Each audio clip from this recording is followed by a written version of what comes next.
서울의 한 조용한 동네에서 70살 할머니 정선 씨의 놀라운 선택이 화제가 되고 있습니다. 자식을 위해 헌신한 인생을 살아온 그녀가 갑자기 재산을 기부하고 시골로 떠났다는 소식이 전해졌는데요. 가족 관계가 돈으로 얽히게 되면서 벌어진 예상치 못한 갈등. 그리고 그 속에서 찾은 정선 씨의 새로운 삶의 방식에 많은 사람들이 감동하고 있다고 합니다. 과연 무슨 일이 있었던 걸까요? 지금부터 여러분께 진정한 자유를 찾아간 한 여성의 특별한 이야기를 전해드리겠습니다. 여기서 잠깐 더 많은 이야기와 재미있는 콘텐츠를 놓치지 않으시려면 지금 바로 구독과 알림 설정을 해주세요. 여러분의 관심이 저희 채널에게 큰 힘이 됩니다. 일흔이 된 정선이 홀로 사는 집은 언제나 조용했습니다. 남편이 떠난 지 3년이 흘렀고 아침마다 차 한 잔을 마시며 뜰의 장미꽃을 바라보는 게 그녀의 유일한 낙이었죠. 오늘도 여느 때처럼 정선은 현관에 놓인 화분 하나에 물을 주고 있었습니다. 엄마, 안 계세요? 갑작스러운 외침에 정선의 손이 떨렸어요. 물뿌리개가 화분을 넘어 현관 계단에 쏟아졌습니다. 목소리의 주인공은 큰아들 윤석이었죠. 오랜만에 들리는 아들의 목소리에 정선은 마음이 설레면서도 어딘가 불안했습니다. 어머니, 여기 계셨네요. 문을 열고 들어선 윤석의 모습은 예전보다 야윈 것 같았어요. 무역업을 하다가 사업이 어려워졌다는 소식을 들은 게 벌써 반년 전이었죠. 뒤이어 들어온 며느리 서미정의 모습도 평소와는 달라 보였습니다. 보통은 밝게 웃으며 들어오는데 오늘은 표정이 어딘가 불편해 보였죠. 부디 건강하시죠? 그동안 연락을 잘 못 드려서 회사 일 때문에 정신이 없었어요. 윤석이 어색한 미소를 지으며 말했습니다. 정선은 그들을 거실로 안내하며 따뜻한 차를 내놓았죠. 차를 마시는 동안 윤석은 회사 이야기를 꺼냈습니다. 거래처에서 대금을 못 받아 자금 사정이 어렵다는 얘기였어요. 요즘 경기가 안 좋아서 모든 업체가 힘들대요. 미정이 거들었죠. 그녀의 말투에는 평소와 다른 무게감이 실려 있었습니다. 정선은 원래 빈 그릇 보는 걸 못 견디는 성격이라 서둘러 부엌으로 향했어요. 냉장고에서 꺼낸 반찬들로 간단히 상을 차렸죠. 어머님 오시면 피곤하실 텐데 이런 수고까지. 미정이 부엌으로 따라와 도와주는 척하더니 갑자기 심각한 목소리로 말을 꺼냈습니다. 혹시 당장 필요한 돈이 있어서 말씀드리는 건 아니고요. 장남이라 어머님 재산도 나중에 제대로 관리해야 할 텐데 집값이 계속 오르고 있어서 미리 생각해 봐야 할 것 같아서요. 정선은 찬찬히 반찬을 옮기며 대답했습니다. 갑자기 무슨 재산 얘기를 하는 거니? 난 아직 멀쩡하다고 있는데. 하지만 마음 한구석에는 불안이 스며들고 있었죠. 나이가 들면서 자꾸 잊어버리는 게 많아졌는데 이런 모습을 보면 아이들이 걱정할까봐 늘 조심하고 있었거든요.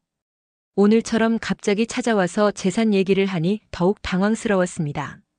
밥을 먹는 동안 분위기는 이전과 달리 무거웠어요. 윤석은 자주 시계를 보며 초조해했고 미정은 겉으로는 평범하게 대화를 이어갔지만 가끔 날카로운 눈빛을 보였죠. 정선은 이들의 진짜 속마음이 궁금했지만 선뜻 나서서 물어보진 못했습니다. 아들 공부 때문에 돈이 좀 들어가는데 그래도 버텨보려고요. 식사를 마치며 윤석이 중얼거렸어요. 첫 손자인 12살 된 민수는 영재 교육을 받는다는 얘기를 들었습니다. 학원비만 월 150만 원이 넘는다고 했죠.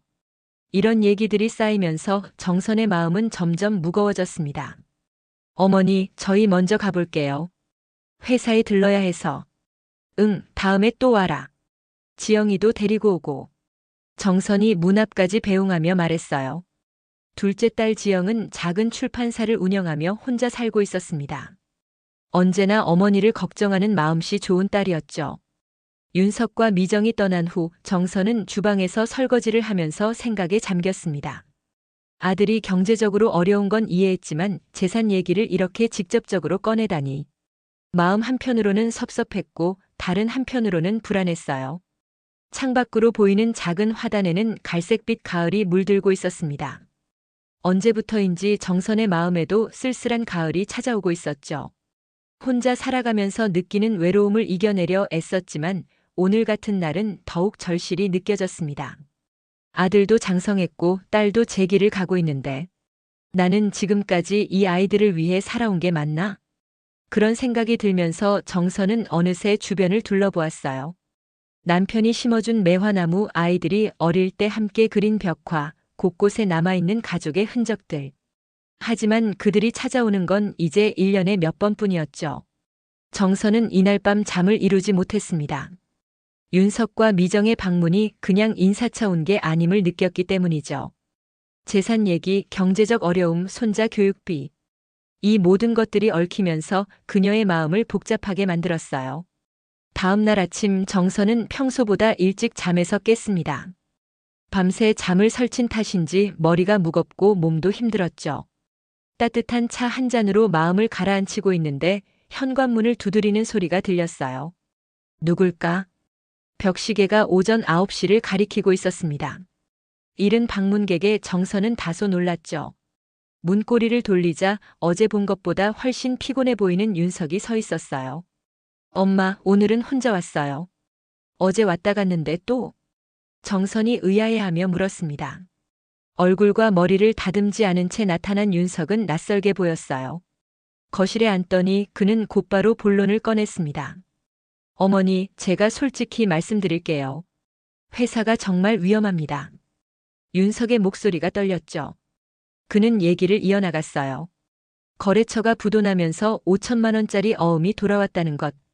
은행에서 더 이상 대출도 안 해준다는 것. 이대로 가면 회사를 접어야 할지도 모른다는 것. 그저께는 왜 그런 말 안 했니? 아무 일 없는 것처럼. 미정이가 어머니 걱정시킬까봐 그냥 넘어가자고 했어요. 근데 정말 견딜 수가 없어서. 정선은 아들의 어깨가 축 늘어진 모습을 보며 가슴이 답답해졌어요. 40줄이 넘은 장성한 아들이지만 이런 모습을 보니 마음이 아팠죠. 커피를 끓여다 주며 정선은 조심스럽게 물었습니다. 도움이 필요하다는 거니? 어머니가 가진 돈을. 얼마나 필요한데? 죄송합니다. 이렇게 말씀드리는 게 정말. 하지만 1억 원만 있으면 당장 급한 불은 끌 수 있어요. 물론 바로 갚을게요. 1억 원. 정선에게는 결코 작은 돈이 아니었어요. 남편이 남긴 퇴직금과 약간의 저축, 그리고 이 집만이 그녀의 전 재산이었죠. 저축금이 대략 3억 정도 있었지만 앞으로 홀로 살아가야 할 나이에 돈을 계속 보내주기는 어려웠습니다. 일단 생각해보마. 이런 일은 신중하게 결정해야 해. 정선이 조심스럽게 답했습니다. 순간 윤석의 얼굴이 어두워졌어요. 기대가 컸던 만큼 실망도 큰 표정이었죠. 어머니, 제가 평소에 효도도 제대로 못 드려서. 죄송합니다. 하지만 정말 급해서요. 이번 주 안에 돈을 구하지 못하면. 알았다. 고민해보고 연락할게. 윤석이 뜬 눈으로 밤을 지새웠음이 얼굴에 역력했습니다. 정선은 그를 걱정하면서도 한편으로는 이런 방식으로 도움을 요청하는 게 마음에 걸렸어요. 아들을 보내고 난 뒤 그녀는 거실 창가에 앉아 생각에 잠겼습니다. 오후가 되자 핸드폰이 울렸어요. 지영이었습니다. 엄마, 어제 나한테 연락 안 하셨어요? 오빠가 다녀갔다며? 지영아. 응, 어제 잠깐 왔다 갔어. 무슨 일 없으셨죠? 오빠가 갑자기 가는 일은 드물잖아요. 지영의 목소리에는 걱정이 묻어났어요. 오빠에 대한 서운함도 함께 느껴졌죠. 정선은 괜히 딸에게 걱정을 끼치고 싶지 않았습니다. 아들이 재산 얘기를 꺼냈다는 것, 오늘 아침에 또 찾아왔다는 것은 차마 말할 수 없었어요. 아니야, 그냥 인사차 왔어. 너도 언제 올래? 보고 싶다. 다음 주말에 갈게요. 벌써 김장할 때가 다 되었네요. 전화를 끊고 정선은 깊은 한숨을 쉬었습니다. 아이들 사이에서 균형을 맞추는 게 쉽지 않았어요. 장남의 어려움을 모른 채 할 수도 없고 그렇다고 딸에게 숨기는 것도 편치 않았죠. 며칠 후 정선은 은행을 찾았습니다. 통장에 있는 돈을 확인하고 만약 아들에게 1억을 준다면 앞으로 어떻게 살아야 할지 계산해 봤어요. 은행 창구 직원이 재산 관리에 대해 설명하자 정선은 문득 남편이 했던 말이 떠올랐습니다. 돈은 사랑을 대신할 수 없어. 그렇다고 사랑이 돈 문제를 해결해 주지도 않지. 남편은 학교 선생님이었죠.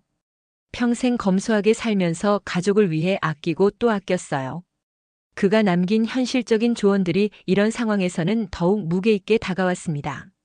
집으로 돌아오는 길에 정선은 예전에 자주 가던 재래시장에 들렀어요. 오랜만에 본 시장 아주머니들은 그녀를 반갑게 맞았죠. 언니, 오랜만이네. 우리 언니 보고 싶었다니까.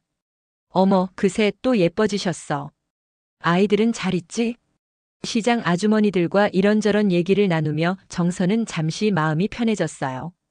이곳에서는 누구도 그녀의 재산이나 나이를 기준으로 판단하지 않았거든요. 그저 오래된 정 많은 이웃일 뿐이었죠. 집에 돌아와 장바구니를 정리하면서 정선은 결심했습니다. 아들의 요청에 대해 신중하게 대응하기로 했어요. 돈을 주더라도 조건을 달기로 했죠.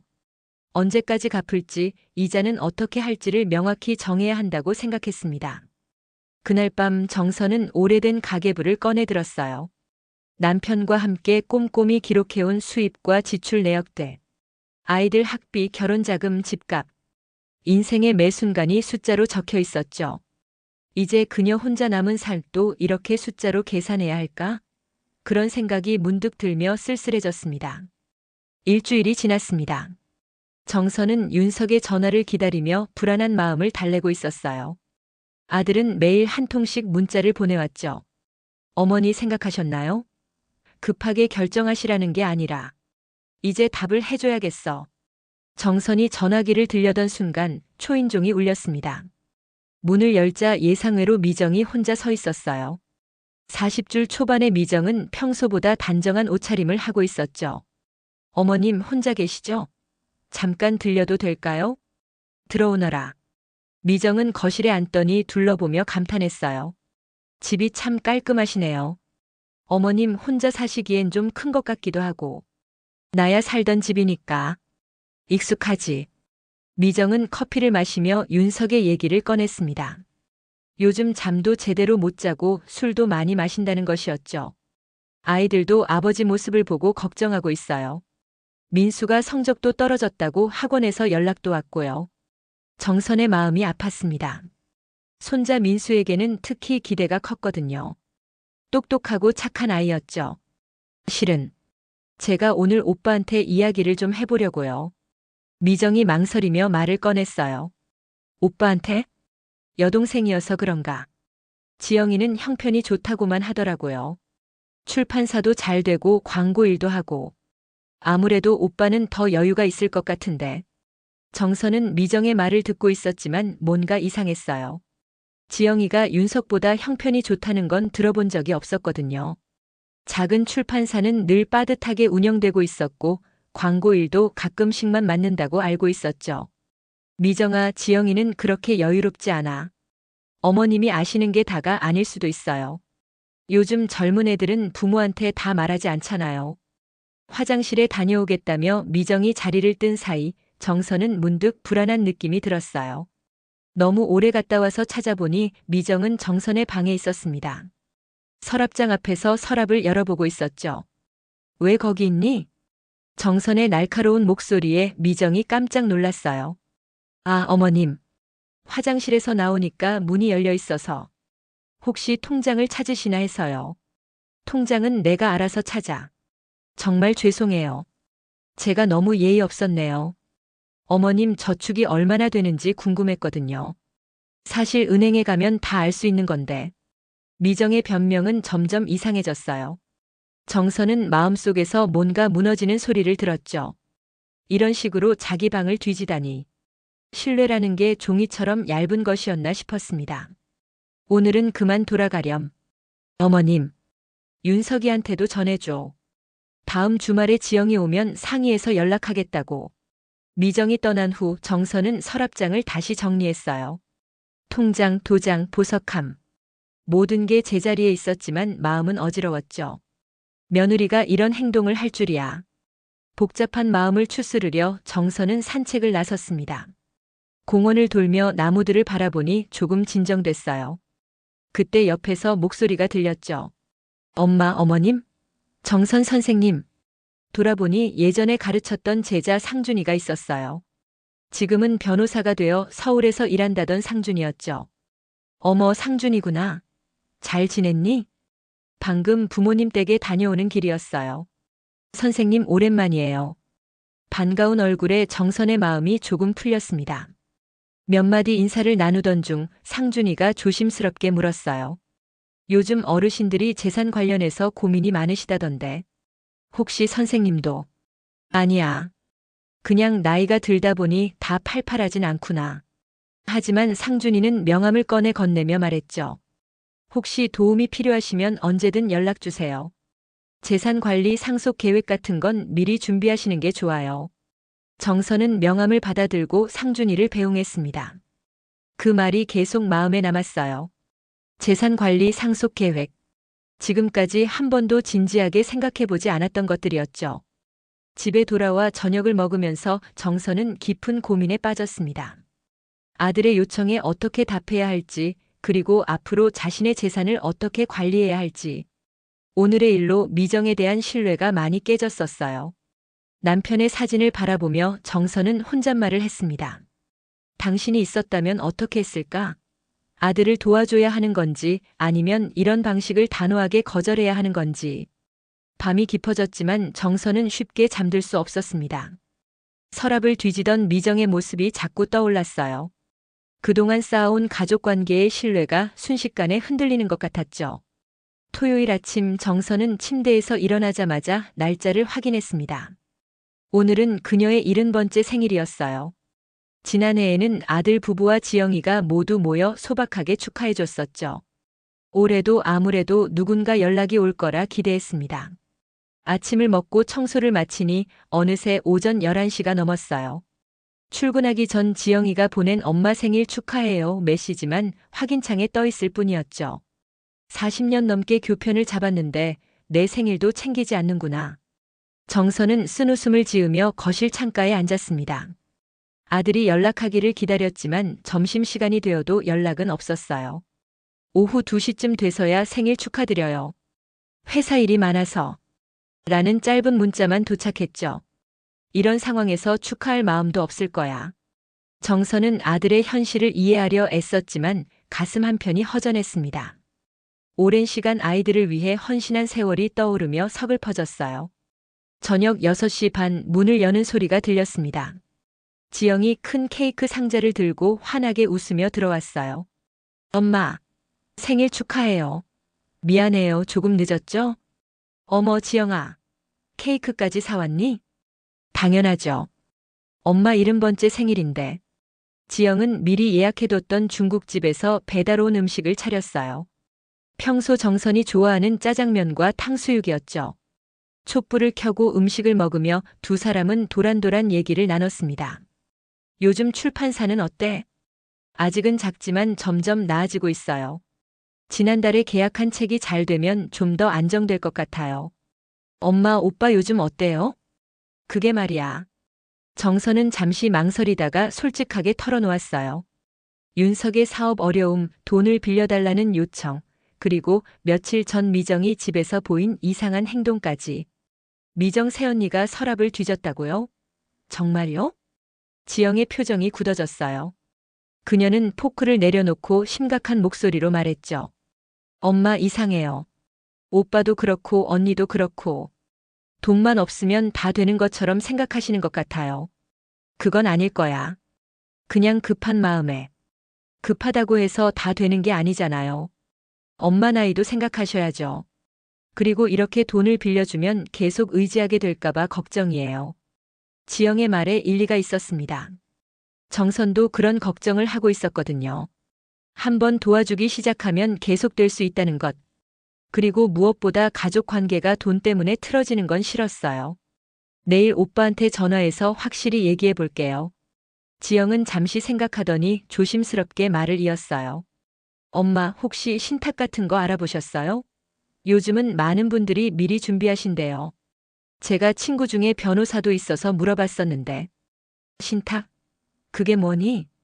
재산을 미리 관리해 놓는 거예요. 엄마 명의로 되어 있지만 실제로는 신뢰할 수 있는 사람이나 기관이 관리하는 거죠. 그러면 나중에 상속 문제도 깨끗하게 처리할 수 있고요. 정선은 처음 듣는 얘기에 고개를 갸웃했어요. 하지만 최근 상황을 보니 이런 것도 필요할 것 같았죠. 생각해 볼게. 아무래도 나이가 드니까 이런 준비도 해야 하나 보구나. 두 사람은 케이크를 먹으며 다른 얘기도 나눴습니다. 옛날 정선이 학교에서 지영을 가르쳤던 일화들, 남편이 살아있을 때의 추억들. 잠시나마 무거운 현실을 잊고 웃을 수 있었어요. 밤 9시가 넘어서 지영이 돌아갔습니다. 정선은 혼자 남아 정리를 하면서 지영의 말을 곱씹었어요. 신탁 재산 관리 상속 계획. 확실히 미리 준비가 필요할 것 같았죠. 다음 날 아침 정선은 늦잠에서 깨었습니다. 아마도 어제의 긴 대화 때문이었을 거예요. 핸드폰을 확인하니 새벽 3시쯤 윤석이 보낸 문자가 있었죠. 어머니, 제가 너무 예의 없게 굴었나 봅니다. 도와달라는 말씀조차 제대로 못하고. 죄송합니다. 문자를 읽으니 마음이 더 복잡해졌어요. 아들도 나름대로 힘들어하고 있다는 걸 알았기 때문이죠. 하지만 정선은 이제 결정을 내려야 했습니다. 그녀는 상준이가 준 명함을 꺼내보며 고민했어요. 오후에 윤석에게 전화를 걸어야겠다고 마음먹었습니다. 더 이상 이 상황을 미룰 수는 없었거든요. 하지만 어떻게 말해야 할지, 어떤 조건을 내세워야 할지 여전히 고민이었죠. 일주일 후 정선은 결국 변호사 사무실을 찾았습니다. 상준이가 소개해준 노인 전문 변호사는 친절하게 재산 관리와 상속 계획에 대해 설명해줬어요. 요즘 많은 어르신들이 미리 준비하시죠. 특히 자녀들 사이에 갈등이 있을 때는 더욱 필요합니다. 신탁을 활용하면 재산의 일부를 자녀가 아닌 곳에 기부하실 수도 있고요. 정선은 변호사의 설명을 들으며 새로운 아이디어를 얻었습니다. 재산의 반은 교육장학재단에 기부하고 나머지 반은 지역 명의의 신탁으로 관리하는 방법. 이렇게 하면 윤석과의 갈등도 줄일 수 있을 것 같았어요. 다음 날 정선은 서류를 준비하기 시작했습니다. 하지만 누군가 이 소식을 미정에게 흘렸던 것 같았어요. 수요일 오후 대문을 세차게 두드리는 소리가 들렸습니다. 어머님, 어머님 계세요? 미정의 목소리가 들렸죠. 문을 열자 붉게 상기된 얼굴의 미정과 의기소침한 윤석이 서 있었어요. 왜들 이렇게 흥분해서. 어머님, 지영이한테 다 들었어요. 재산을 기부하신다고요? 미정이 현관문을 힘차게 밀고 들어오며 소리쳤습니다. 정선은 놀라며 뒤로 물러섰어요. 미정아, 목소리 좀 낮춰라. 이웃들이 듣겠다. 이웃? 이런 큰일에 이웃이 중요해요? 어머님은 우리 아이들 생각은 안 하세요? 민수와 지우는요? 윤석이 미정을 말리려 했지만 소용없었습니다. 미정은 점점 격해졌어요. 우리가 얼마나 어려운 상황인지 아시면서 그 돈으로 회사를 살릴 수 있는데 왜 남한테 주시려고 해요? 조용히 하라고 했지. 정선이 처음으로 큰 소리를 냈어요. 하지만 미정은 멈추지 않았죠. 지영이는 혼자 살면서 편하게 사는데 우린 애들 키우며 힘들게 사는데 이게 공평한가요? 그 순간 미정이 거실을 돌아다니며 화분을 훑었어요. 아끼던 난초 화분이 바닥에 떨어져 산산조각 났습니다. 당장 나가. 정선이 떨리는 목소리로 외쳤어요. 그때 이웃 김 씨가 문을 두드렸습니다. 정선 선생님 괜찮으세요? 소리가 너무 커서. 죄송해요. 가족 문제가 좀. 경찰을 부를까요? 미정이 경찰 얘기에 멈칫했어요. 윤석이 그제야 정신을 차리며 미정을 말렸죠. 미정아, 그만하자. 우리 잘못했어. 하지만 정선은 이미 마음을 정했습니다. 이웃이 가고 난 뒤 그녀는 냉정하게 말했어요. 나가기 전에 들어라. 접근 금지 신청할 거야.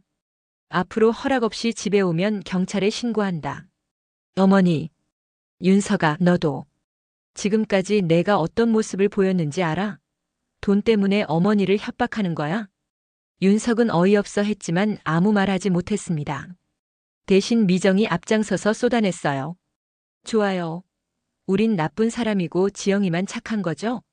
형편도 좋고 혼자 사니까 걱정도 없겠네요. 미정. 됐어요, 오빠.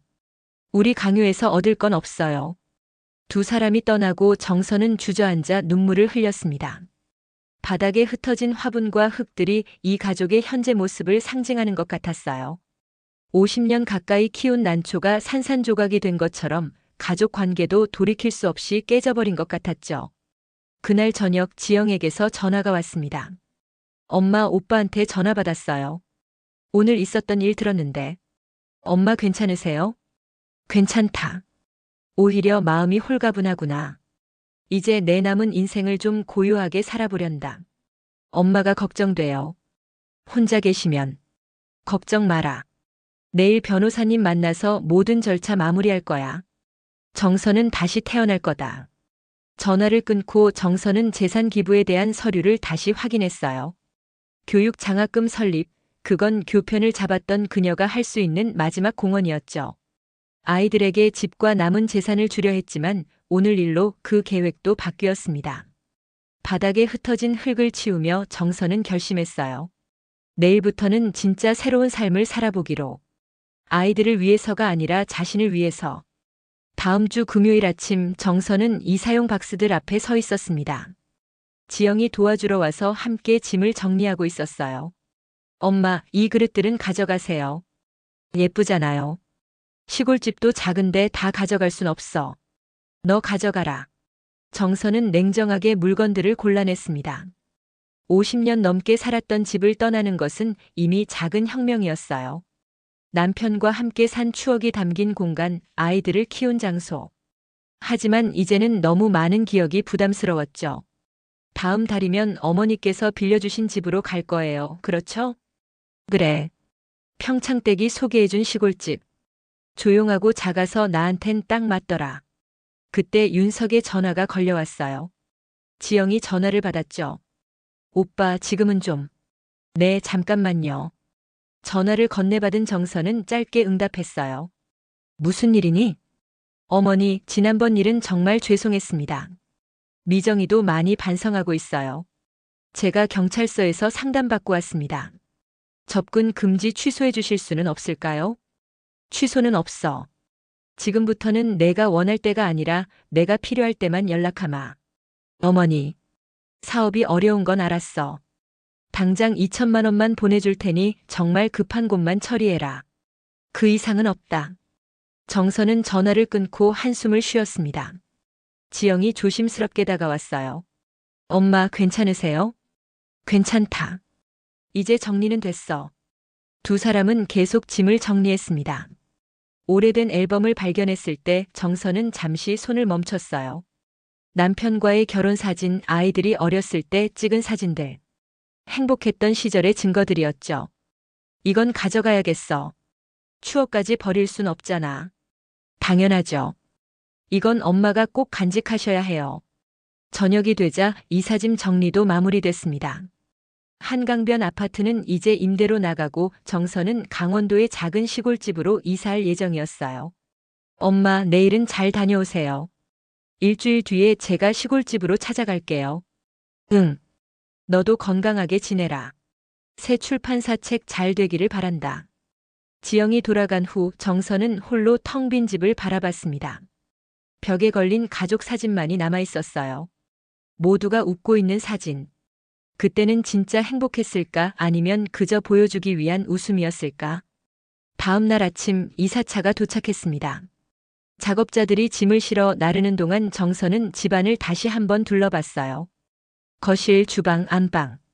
각자의 추억이 깃든 공간들. 남편이 책을 읽던 의자, 아이들이 숙제하던 책상. 이제 안녕. 마지막으로 현관문을 잠그며 정선은 작은 인사를 건넸어요. 꼭 사람에게 하는 이별 인사 같았죠. 강원도로 가는 차 안에서 정선은 생각에 잠겼습니다. 지난 70년의 인생을 돌아보니 너무 많은 시간을 다른 사람을 위해 살아온 것 같았어요. 이제는 조금 이기적이어도 좋을 것 같았죠. 오후 5시쯤 목적지에 도착했습니다. 전원주택과 농가가 어우러진 마을 끝에 있는 작은 단층집. 마당에는 이미 꽃과 나무들이 심어져 있었어요. 안녕하세요. 기다리고 있었어요. 마을 이장님이 열쇠를 건네며 반갑게 맞았습니다. 진작 알고 계신 것처럼 정선을 배려하는 모습이 고마웠어요. 우리 마을엔 연세 드신 분들이 많으세요. 서로 챙겨주며 지내시면 될 거예요. 정선은 작은 집 안을 둘러보며 미소 지었습니다. 이제 진짜 그녀만의 시간이 시작될 것 같았어요. 남편과 함께하던 꿈, 자식들에게 헌신하는 살. 그것들은 모두 과거였죠. 이제는 정선이라는 사람으로 살아가 보려 했습니다. 작은 방으로 들어가 창문을 열자 상쾌한 공기가 들어왔어요. 멀리 산들이 보이고 작은 개울 소리도 들렸죠. 정선은 크게 숨을 들이마셨습니다. 이제 진짜 자유로워진 것 같았어요. 시골집에서의 첫날 밤 정선은 깊은 잠을 잤습니다. 도시 생활에서는 들을 수 없었던 자연의 소리들이 그녀를 편안하게 해줬어요. 새벽 5시쯤 된장국 끓는 소리에 잠이 깼죠. 이웃집에서 아침 준비를 하나 봤습니다. 요즘엔 언제 이런 소리를 들어봤나. 정선은 창문을 열고 고개를 내밀었어요. 옆집 할머니가 반갑게 손짓했습니다. 어서 오셨어요. 제가 김순덕인데 우리 동네 반장이에요. 안녕하세요. 정선입니다. 아침에 된장국 먹고 이야기해요. 마당으로 오세요. 순덕 할머니는 75으로 정선보다 5살 많았어요. 하지만 훨씬 더 활기차 보였죠. 간단한 아침을 함께 먹으며 동네 이야기를 들었습니다. 우리 동네는 조용해요. 전원주택이 몇 채 있고 대부분 토박이들이죠. 주말에는 서울에서 온 사람들이 텃밭 일하러 오긴 하지만요. 정선은 이런 단순하고 평화로운 일상이 좋았어요. 더 이상 재산이 어떻고 아들이 어떻고 하는 복잡한 생각들에 시달리지 않아도 됐죠. 오전에는 작은 텃밭을 만들기 시작했습니다. 순덕 할머니가 고사리 나물 씨앗과 고추 모종을 가져다 줬어요. 여기서는 이런 걸 심어야 해요. 손도 안 가고 잘 자라거든요. 두 사람은 마당에서 흙을 돌리며 이야기를 나눴습니다. 서울에서의 복잡한 가족사는 전혀 언급하지 않았어요. 대신 언제 장에 가면 좋은지, 어디서 산나물을 캘 수 있는지 같은 실용적인 얘기들을 나눴죠. 점심을 먹고 나니 지영에게서 연락이 왔어요. 이사 잘 됐는지 안부를 묻는 전화였죠. 엄마, 거기는 어때요? 심심하지 않으세요? 전혀. 새로운 친구도 생겼어. 지영아, 너는 걱정 말고 일만 열심히 해라. 네. 오빠 연락은 없었죠? 없었어. 그래야 하는 거고. 오후에는 동네를 산책했습니다. 작은 도서관이 있다는 순덕 할머니의 말에 찾아갔어요. 은퇴한 교장 선생님이 운영하는 곳이었죠. 여기 책들이 꽤 좋네요. 빌려도 될까요? 물론이죠. 회원증만 만들어드리면 돼요. 도서관에서 만난 이 선생님은 정선이 국어교사였다는 걸 알고 반가워했어요. 가끔 아이들에게 독서 지도를 부탁할 수 있겠냐고 물었죠. 기꺼이 하겠습니다. 할 일이 있어야 하루가 보람차죠. 집으로 돌아오는 길에 정선은 새벽 시장에도 들렀습니다. 도시의 대형마트와는 다른 정겨움이 있었어요. 장사하는 아주머니들도 금방 친근해졌죠. 새로 오신 분이시죠? 대파나 상추는 우리가 직접 키우는 거예요. 아주 싱싱하네요. 이것들로 살게요. 저녁에는 직접 키운 채소로 간단한 나물 무침을 만들었어요. 혼자 먹는 저녁이었지만 외롭지 않았습니다. 오히려 마음이 편안했죠. 차 한 잔을 들고 방에 앉아 정선은 지난 일주일을 돌아봤어요. 재산 분할 서류도 완료됐고 교육 장학금도 설립됐습니다. 지영에게 보낸 신탁도 5년 후부터 그녀가 접근할 수 있도록 잘 설정했어요. 이제 정말 내가 나를 위해 살 수 있겠구나. 창밖으로 보이는 별빛이 서울보다 훨씬 밝았어요. 어린 시절 시골 외할머니 댁에서 보던 것처럼 총총하게 빛나고 있었죠. 정선은 드디어 진짜 평화를 찾은 것 같았습니다. 2달이 지났습니다. 정선의 하루는 이제 규칙적이고 평화로웠어요. 아침 6시에 일어나 텃밭을 돌보고 오전에는 동네 도서관에서 아이들을 가르쳤죠. 오후에는 산책을 하거나 이웃들과 이야기를 나누며 지냈습니다. 오늘은 특별한 날이었어요. 정선이 설립한 장학재단에서 처음으로 상금을 수여하는 자리였거든요. 지영이 올라와 함께 행사에 참석했죠. 엄마, 정말 보람차네요. 매년 10명씩 장학금을 받을 수 있다니. 너도 출판사에서 좋은 책 많이 펴내거라. 좋은 책을 읽는 아이들이 더 많아지길 바란다. 행사가 끝나고 돌아오는 길에 지영이 이야기했어요. 오빠가 그래도 이번에는 제때 회사 급여 줬대요. 미정 새언니도 파트타임으로 일하기 시작했고요. 그래도 됐다. 이제 자기들이 알아서 해야지. 두 사람이 집에 도착하자 순덕 할머니가 밖에서 기다리고 있었어요. 정희 씨 마을 회관에서 영상편지 찍는다고 하는데 나오시래요. 무료래요. 영상편지요? 요즘 젊은이들이 자원봉사로 어르신들 이야기를 들어주고 영상으로 만들어준대요. 그래서 알려드리는 거예요. 정선은 잠시 생각하다가 고개를 끄덕였습니다. 누군가에게 자신의 이야기를 들려주고 싶다는 생각이 들었어요. 다음 날 마을 회관에서 영상 촬영이 있었어요. 젊은 자원봉사자들이 카메라와 조명을 준비하고 있었죠. 어르신 편하게 말씀해 주시면 돼요. 가족분들에게 하고 싶은 말씀이나 후배들에게 전하고 싶은 메시지 같은 거요. 정선은 카메라 앞에 앉아 천천히 말을 시작했어요. 요즘 이런 생각을 많이 해요. 우리 평생의 사랑이란 게 뭘까? 어떤 사랑은 의무가 되고 어떤 사랑은 짐이 되기도 하죠. 하지만 진짜 사랑은 자유를 주는 것 같아요. 그녀의 목소리는 차분했지만 확신에 차 있었어요. 저는 오랫동안 가족을 위해서만 살았어요. 좋은 아내고 싶었고 좋은 엄마고 싶었죠. 하지만 이제는 나를 존중하는 사람에게 내 사랑을 주고 싶어요. 조건이 아니라 선택으로 주는 사랑이요. 좋은 말씀이시네요. 더 하고 싶으신 말씀이 있으신가요? 지금이 제 인생에서 가장 저다워요. 나이가 들어서야 이런 걸 깨닫다니 아쉽긴 하지만 늦은 게 아니라 적당한 때인 것 같아요. 모든 분들이 자신을 위한 시간을 가졌으면 좋겠어요. 촬영이 끝난 후 정선은 작은 편지도 썼습니다. 추후에 아이들에게 전달되도록 변호사 사무실에 맡겨둘 예정이었어요. 언젠가 이 편지를 읽을 너희들에게 어머니는 늘 너희를 사랑했단다. 하지만 그 사랑이 때로는 서로를 구속하기도 했구나. 이제는 각자 행복을 찾아가면 좋겠어. 돈이 아니라 진심으로 서로를 이해하고 존중하는 가족이 되길 바란다. 엄마가 마지막으로 선택한 자유로운 삶이 너희에게 용기가 되었으면 좋겠다. 사랑한다. 정선 올림. 저녁 무렵 정선은 텃밭에서 고추를 따고 있었어요. 순덕 할머니가 다가왔죠. 정희 씨, 언제 보니 얼굴이 환해지셨어요. 좋은 분위기가 저절로 느껴져요. 그런가요? 아마도 처음으로 제 마음대로 살아보는 중이라서 그럴 거예요. 두 할머니는 나란히 앉아 석양을 바라봤어요. 산등성이가 주황빛으로 물들고 있었죠. 정선의 얼굴에는 평화로운 미소가 번지고 있었습니다. 이제 그녀는 진짜 자신의 마지막 계절을 살아가고 있었어요. 남을 위한 봄, 여름, 가을을 지나 마침내 찾은 자신만의 겨울. 차갑지만 고요하고 쓸쓸하지만 평온한 시간들. 정선은 이런 날들을 지금까지 기다려온 것 같았습니다.